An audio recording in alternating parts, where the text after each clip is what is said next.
You know, I don't always herd cattle, but when I do, I like to start my morning out with not just a cup of dark coffee, but I also like to start it with Cowboy Coffee from the Country Squire. When that Starbucks shit just ain't enough. So yeah, YTPC, we are going to be doing the good old Country Squires Cowboy Coffee. It's bright. There it is. Cowboy Coffee. I've been on a bit of a dark-fired Kentucky kick last few weeks, and so I thought it'd be kind of fun to do some reviews on some of those types of blends. G&H has some really great blends as well that I'm going to be reviewing. They're Kendall Dark as well as the dark Bird's Eye. Both are in like a shag cut. But I decided to go least potent, least dark to dark. So, Country Squire, Cowboy Coffee.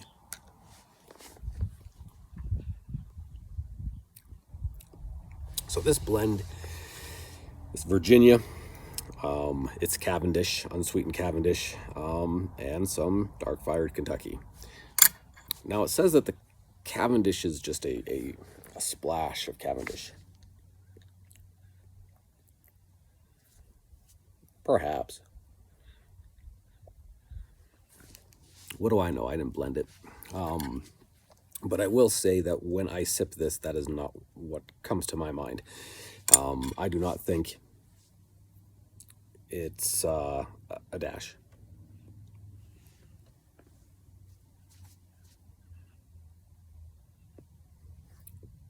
And I say that because of the fact that it is extremely sweet. It is a very sweet blend. Now I know it has the Virginias in there, and I know that it has the Cavendish component as well with it. That is going to give it that natural sweetness. But I guess what I'm trying to say is that the sweetness is forward, and that dark-fired Kentucky, it's on the back of the saddle. It's riding shotgun. It's in the back.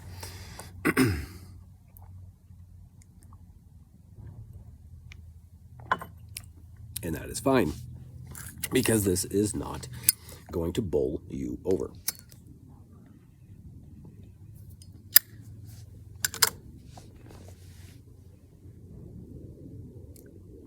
You can enjoy this, as I currently am now, in the morning, on an empty stomach with a cup of coffee.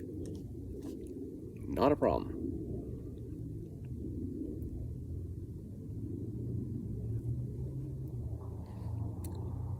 Now, I am not nicotine sensitive, but with that said, when I'm sipping the G&H, the dark Bird's Eye for sure, that is not something I would want to do on an empty stomach first thing in the morning.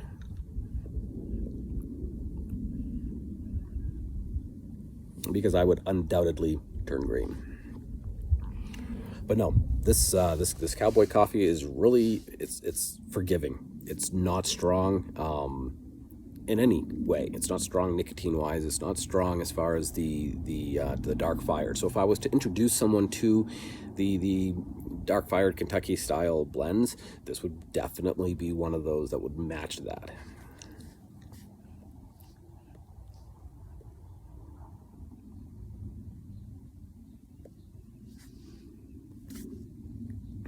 But yeah, ladies and gents of the Briar, when I sip this, I don't feel as though the dark fired Kentucky is the predominant component.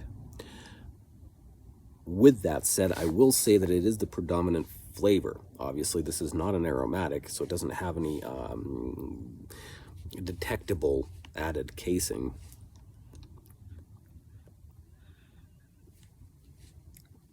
There's no sugary caramel or vanilla or whatever on this. It is leaf. Obviously, we all can converse about whether or not the industry always puts casings on things, even just to sweeten it up, whatever. When I say it's not an aromatic, is what I'm trying to say. So the only flavor that truly comes out is that smokiness, right? Because that's the only thing that has something that's really an additive, if you will.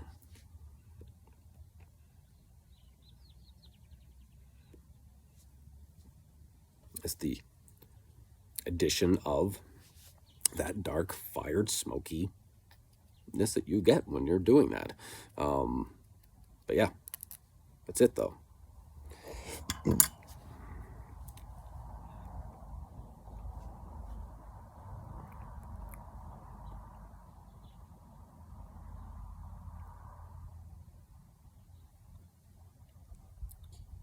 But even though that's the only flavor that's coming out in the profile, it still is not as forward as just the sweet tobacco flavor. I think that sweet tobacco flavor of the Virginias and the Cavendish are in the forward, and I personally just feel as though that the dark fired Kentucky is a condiment for this blend. That's just me.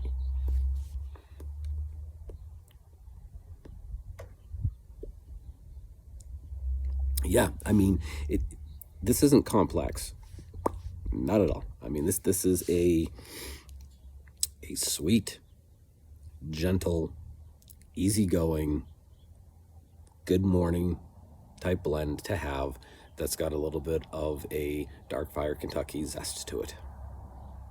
That's really the best way to describe it, and I don't think that I can really, without stretching this thinner than it needs to be, I can't really add anything else to that.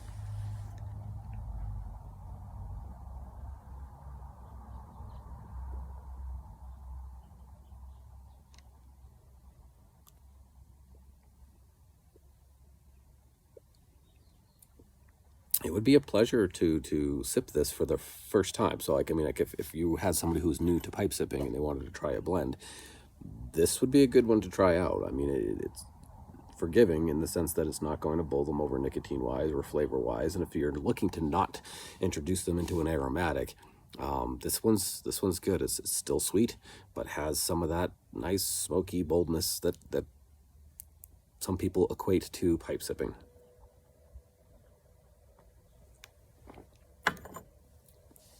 So, I will be doing, like I said, some darker ones as we go throughout the next couple of weeks, intermittently, kind of interwoven with those reviews. I do have some specialty limited edition type blends that are on their way. They are somehow hung up somewhere. Last I saw them on the tracking was Connecticut. I don't know. Anyway, so definitely have some more reviews coming in that are not going to be dark fire, but I think I'm going to just, for a few weeks, hit on some of those. By all means, if you have others that you would like to suggest, throw them out there, preferably ones that are available, not ones that you sipped 4 years ago that you enjoyed, that are no longer available. And so, yeah, until then, be well and happy sipping.